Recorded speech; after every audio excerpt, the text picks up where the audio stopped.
आज सोमवार, आठवड्याचा पहिला दिवस होता. 2 दिवसांच्या सुट्टीनंतर कोर्टाचे कामकाज सुरू झाले होते.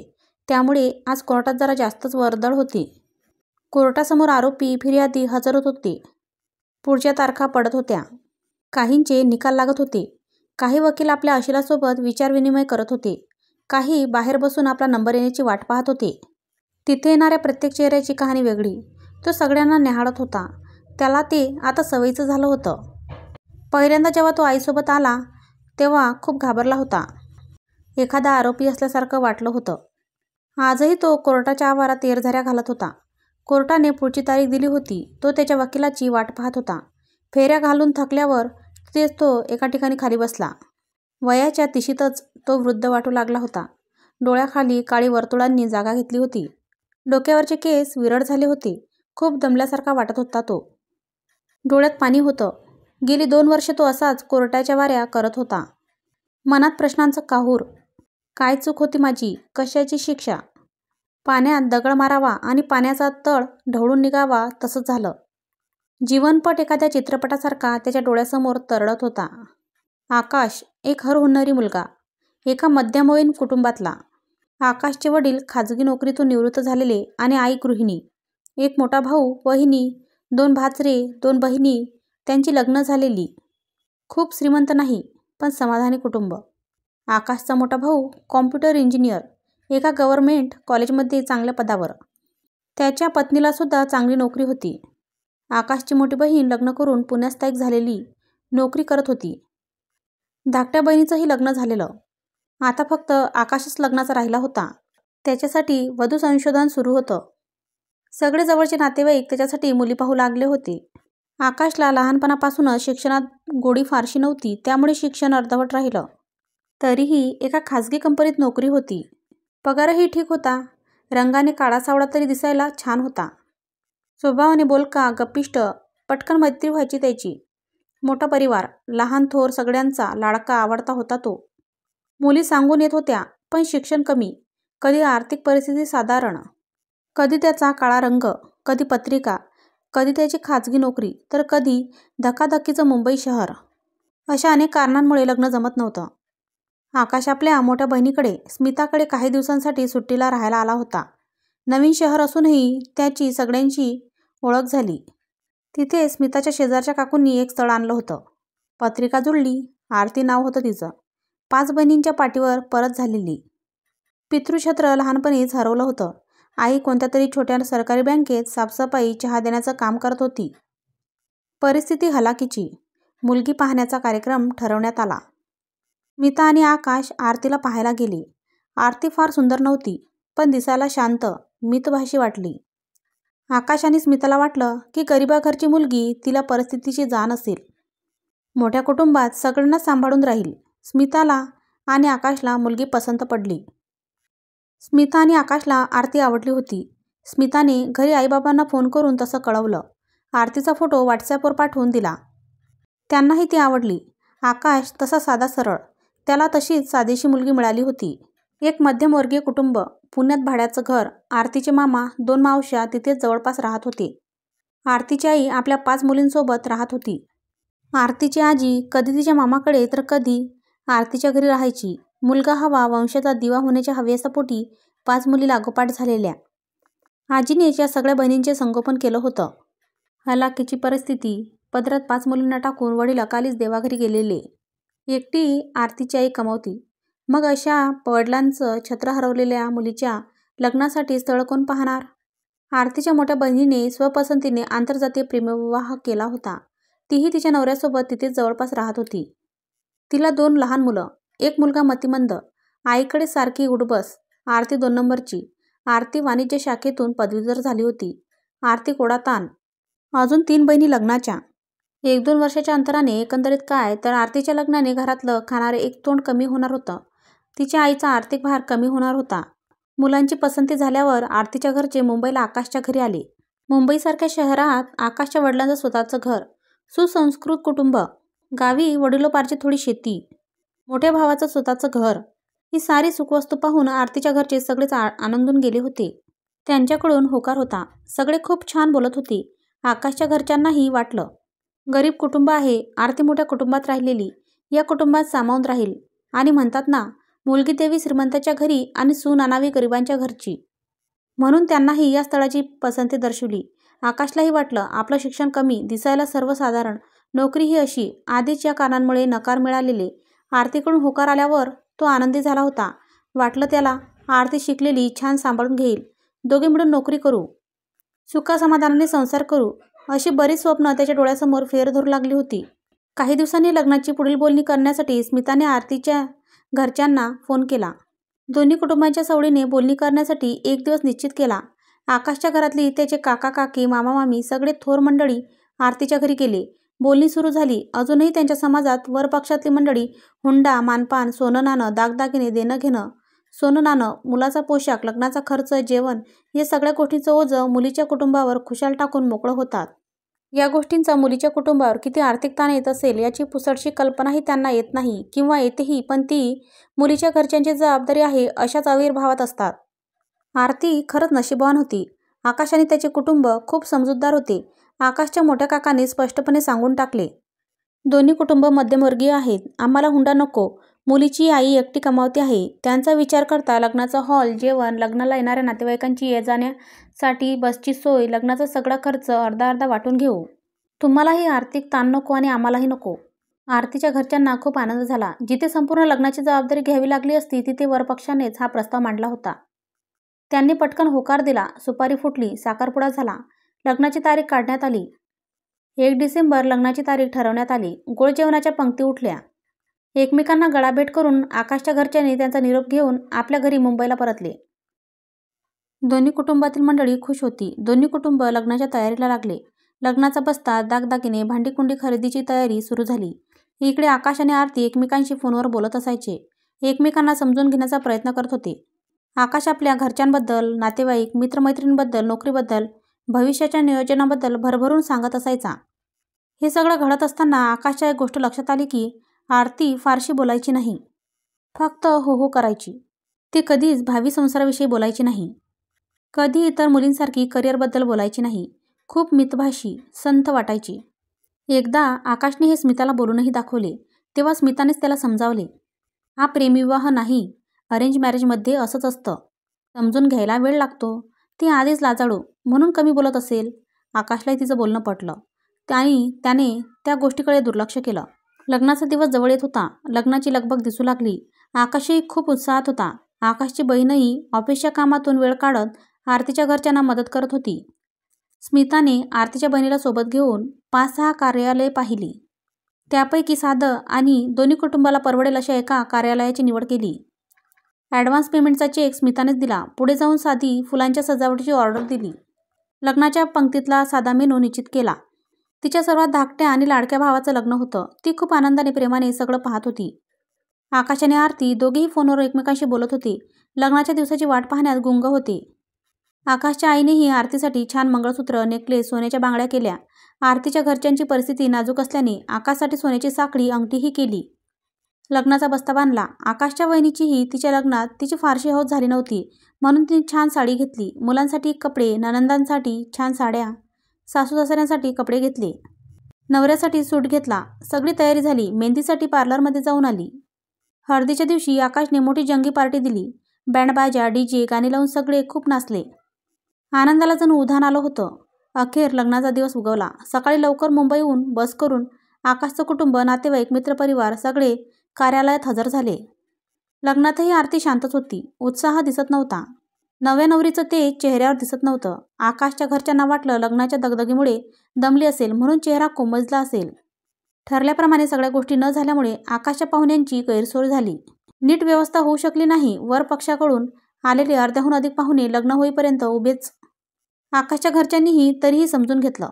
घरात कर्ता पुरुष नाही. आरतीची आई एकटी कुठे कुठे पाहणार, थोडं घेऊ सांभाळून. अखेरीस लग्न पार पडलं. आरतीच्या घरच्यांचा निरोप घेऊन सगळी वरपक्षातली मंडळी मुंबईला निघाली. आरतीने माप ओलांडून गृहप्रवेश केला. आकाशच्या घरच्या मंडळींनी नव्या नवरीचे मोठ्या थाटात स्वागत केले. आरतीबरोबर तिची धाकटी बहीण पाठराखीण म्हणून सोबत आलेली. लग्नानंतरच्या विधी आटपून घेतल्या. सगळ्या देवदर्शनासाठी, कुलदेवतेची पूजेसाठी त्यांच्या गावी जाऊन आले. गावचं घर, शेतीवाडी पाहून झालं. देवदेव झालं आणि सगळे मुंबईला घरी परतले. स्मिताने लग्नात भेटवस्तू देण्यापेक्षा आकाशाने आरतीसाठी केसरी टूरकडून गोवा ट्रिपची 2 तिकीटं काढून दिली. आकाश आणि आरती फिरायला गोव्याला निघून गेले. आकाश आणि आरती गोव्याला फिरायला गेले. 2 दिवसातच परत आले. घरातले सगळे विचारत होते, का लवकर आलात? आकाशने कामावर लवकर रुजू होण्याचं कारण सांगितलं, पण दोघेही शांतच. दुसऱ्या दिवशी आरतीला माहेरी पाठवणी करायची होती. आकाशच्या आईने आरतीच्या बहिणीला नवीन ड्रेस घेतला. आहेर देऊन पाठवणी केली. सोबत आकाशही पुण्याला आला. आरती माहेरी आली. तिला माहेरी सोडून आकाश स्मिताला भेटायला आला. आकाश घरी आल्यापासून शांतच होता.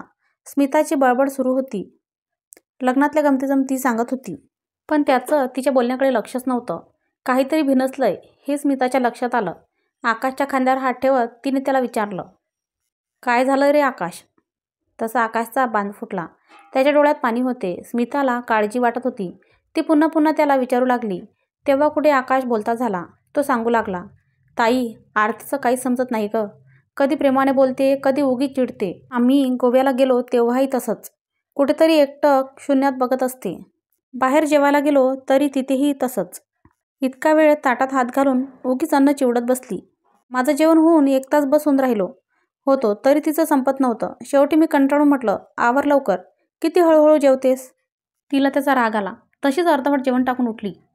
रात्री तिला जवळ घेतलं तर दूर केलं, ढकलून दिलं आणि मग मी झोपी गेल्यावर मध्यरात्री उठून अंगाशी लगट करू लागली. आम्ही खूप जवळ आलो. सकाळी उठलो तर परत तशीच एकटीच बसून काहीतरी पुटपुटत होती. कुठेतरी शून्यात पाहत होती. मी तिला हात लावला तशी माझ्यावर जोरात धावून आली. विचित्र डोळे करू लागली. मी घाबरलो आणि ट्रिप अर्धवट सोडून परत घरी निघून आलो. स्मिता आकाशकडे आश्चर्याने पाहू लागली. तिच्यासाठी सगळं हे नवीनच होतं. तरी त्याला धीर देत म्हणाली, मी बोलते आरतीशी, तुम्ही एकमेकांसाठी अनोळखीच. नवीन असताना असं होऊ शकतं. तिला आपल्यात सामावून घ्यायला थोडा वेळ लागेल. थोडा वेळ जाऊ दे, सगळं ठीक होईल. बहिणीच्या शब्दांनी आकाशला धीर आला. सगळं ठीक होईल ही आशा मनात जागवून गेली. आकाशच्या मनात विचारांचं वादळ उठलं होतं. स्मिताने धीर दिला खरा, पण तीही मनातून थोडी घाबरलीच होती. भावाचं लग्न करून आपण चूक केली नाही ना? मनात शंका येऊन गेली. हे देवा, माझ्या भावाचं रक्षण कर, असं म्हणत तिने देवापुढे हात जोडले. 2 दिवसांनी स्मिता आणि आकाश आरतीच्या माहेरी तिला परत घेऊन जाण्यासाठी आले. तिच्या घरच्यांनीही छान आदरातिथ्य केले. स्मिताने आरतीच्या आईजवळ आरतीचा विषय काढला. त्या म्हणाल्या, नाही, तसा काही प्रॉब्लेम नाही, फक्त ती कमी बोलते, शांत आहे. लग्नाच्या दगदगीने दमली असेल म्हणून चिडचिड केली असेल. काळजी करण्याचं काही कारण नाही. त्यांचं बोलणं स्मिताला पटलं. ती आरतीला घेऊन तिच्या घरी आली. स्मिता आरतीला म्हणाली, आरती, मी तुझी नणंद नसून बहिणीसारखीच आहे. तू माझ्यासोबत सगळं शेअर करू शकतेस. तुझं हे लग्न तुझ्या मर्जीनेच झालंय ना? आकाश आणि तुझ्यात काही मतभेद नाहीत ना? आरती शांत होती. ती हळू आवाजात बोलली, नाही, तसं नाही. हे लग्न माझ्या मर्जीनेच झालंय. आमच्यात काहीच वाद नाही. आकाश आणि आरती स्मिताचा निरोप घेऊन मुंबईला परतले. आकाश नेहमीप्रमाणे लवकर कामावर जात असे. आकाशचा मोठा भाऊ व वहिनी दोघेही लगेच त्यांच्या पाठोपाठ कामावर निघून जात. मुलांची सकाळची शाळा, दिवसभर घरी फक्त आकाशचे आईबाबा आणि आरती तिघेच. मुलं दुपारी शाळेतून घरी यायचे. थोडा वेळ जेवण करून झोपी जायची. परत संध्याकाळी क्लासला. आकाशचे भाऊ बहिणी रात्री 8 वाजता घरी यायचे आणि आकाश 10 वाजता. खाजगी कंपनी असल्याने खूप काम असायचं. त्यात लग्नामुळे आकाशच्या बऱ्याच रजा झाल्या होत्या. त्यामुळे कामाचा व्याप जास्त होता. सुरुवातीचे काही दिवस आकाशची आई वहिनी आरतीला काम सांगत नसत. नवीन आहे, अजून सासरच्या पद्धती अंगवळणी पडायला वेळ लागेल म्हणून तिला समजून घेत होत्या.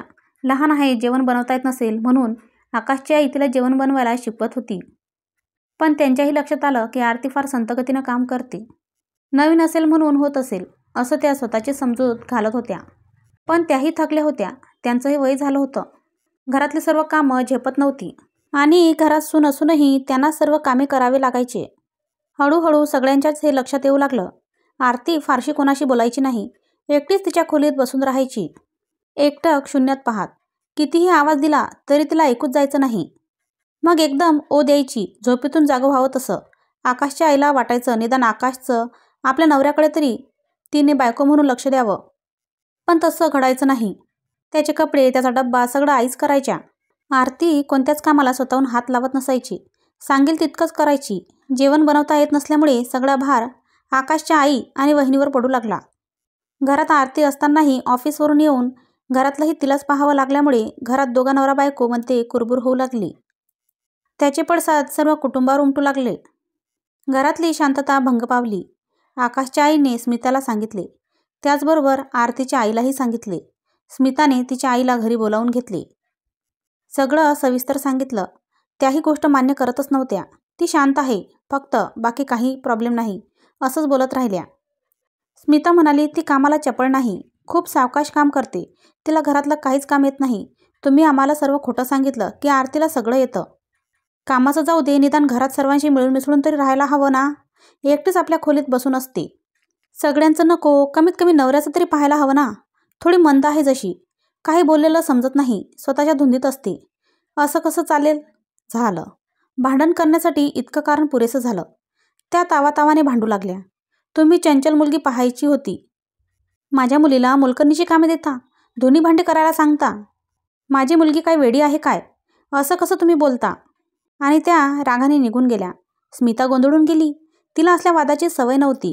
त्या तिला आज खूप काही बोलून गेल्या. एव्हाना तिच्या लक्षात आलं होतं, आपण चुकीच्या लोकांशी सोयरी केली आहे. कोणाशी बोलणार? सगळ्याच बायका. बोलायला गेलं की भांडायला उठायच्या. काय करावं तिला काय कोणालाच समजत नव्हतं. आकाश दिवसेंदिवस अशक्त होत चालला होता. काळजीने प्रकृती ढासळत चालली होती. बायको म्हणून त्याला आरतीकडून कोणतेच सुख मिळत नव्हतं. बाहेर ऑफिसची चिंता आणि घरी आल्यानंतर आईकडून आरतीविषयी ऐकायला मिळायचं. तो खूप वैतागला होता. कोणी मित्राने त्याला सांगितलं की दारू पिल्याने दुःख कमी होतं, म्हणून तो दारू पिऊ लागला. चांगला मुलगा असा देशोधडीला लागला होता. दारू पिऊन आला की तो कोणाशीच न बोलता न जेवता झोपी जायचा. तो कोणालाच त्रास देत नव्हता, पण स्वतःला त्रास करून घेत होता. लग्नाला 3 महिने झाले होते, पण घरात आनंद नव्हता. आरती तशीच वागत होती. तिला इथे राहायचं नव्हतं. तिने तसं आकाशला सांगितलं. त्यालाही वाटलं रोज वाद घालण्यापेक्षा तिला तिच्या घरी सोडून आलेलं बरं, म्हणून तो तिला तिच्या माहेरी सोडून आला. आरती माहेरी आली. काही दिवसांनी तिच्या आईचा आकाशच्या घरी फोन आला. आरतीला बरं वाटत नव्हतं. आकाश लगेच आरतीला भेटायला आला. स्मिता बरोबर होतीच. आरतीला जवळच्या क्लिनिकमध्ये घेऊन गेला. तिच्या काही टेस्ट झाल्या. आरतीला दिवस गेले होते. लग्नानंतर दुसऱ्याच महिन्यात ही बातमी. खरं तर बातमी आनंदाची होती, पण आकाश चिंताक्रांत झाला. आरतीला स्वतःला नीट सांभाळता येत नव्हतं. ती अजून एक जबाबदारी घेऊ शकेल का? प्रश्नाचं काहूर माजलं होतं. स्मिताने आकाशला पुन्हा एकदा धीर देत सगळं नीट होईल अशी खात्री दिली. ती म्हणाली, लग्न झालंय, आता निभावून नेलं पाहिजे. एखादं मूल झालं, जबाबदारी पडली की सुधारेल. आई झाली की सगळंच बदलतं बाळा. तिच्या बोलण्याने आकाशला पुन्हा एकदा आशेचा किरण दिसू लागला. कदाचित सुख येईल असं वाटू लागलं. आरती आणि आकाश काही दिवस स्मिताकडे राहिले. स्मिता नेहमी तिच्याशी संवाद साधण्याचा प्रयत्न करायची. स्मिताच्या आयुष्यात काही वाईट घटना घडून गेलेल्या, समाजात वावरताना आलेले वाईट अनुभव आरतीला सांगायची. आताही घरात फक्त 4 माणसंच होती. सगळे कामानिमित्त बाहेर असायचे. ती एकटीच घरात. फक्त 4 माणसांचं काम करावं लागायचं, पण तरीही ती निरुत्साही असायची. स्मिता तिला समजावून सांगायची, छान दिसावं, नवऱ्याला आवडेल असं राहावं, पण सगळं जैसे थे, सुधारणा नव्हतीच. आरतीला 6वा महिना सुरू झाला होता. तिची आई घरी येऊन आरतीला घेऊन गेली, तेही वाद करून. गणपतीच्या दिवसात घरी देव बसलेले, तरीही वाद झालाच. अगदी आकाशची बायको सांभाळण्याची लायकी काढण्यापर्यंत. भाड्यानं घर घेण्याची ऐपत नाही, बऱ्याच गोष्टी बोलून गेल्या. आता मात्र स्मिता संतापली. तिच्या भावाची लायकी काढण्यापर्यंत मजल गेली होती, म्हणून तीही वादाला पेटली. शब्दाने शब्दात वाढत गेला. एकमेकांच्या घराण्यावर, चारित्र्यावर शिंतोळे उडवले गेले आणि नात्यात दुभंग पडत गेला. आरतीची आई आरतीला तिच्या घरी घेऊन गेली, पण त्याही अवस्थेत आकाशने आरतीची साथ सोडली नाही. त्याने स्मिताशी वाद घातला. गरोदर बायकोला झालेला त्रास पाहून त्यालाच वाईट वाटले होते. तो रागाने स्मिताच्या घरातून परत मुंबईला निघून गेला. बरेच दिवस दोघे भाऊ बहीण एकमेकांशी बोलत नव्हते. सगळी नाती एक नातं जपण्यासाठी विस्कळीत झाली होती. एकत्र कुटुंब विभाजित झालं होतं. घरातला आनंद, अशांतता लोप पावली होती. आरतीने एका मुलीला जन्म दिला. गोड सुरेख मुलगी सोनपरी जन्माला आली. इवलेचे डोळे, गोरा रंग, सोनपावलांची नाजूक जीवणीची सुंदरी, सोनचाफ्याची पाकळी जशी.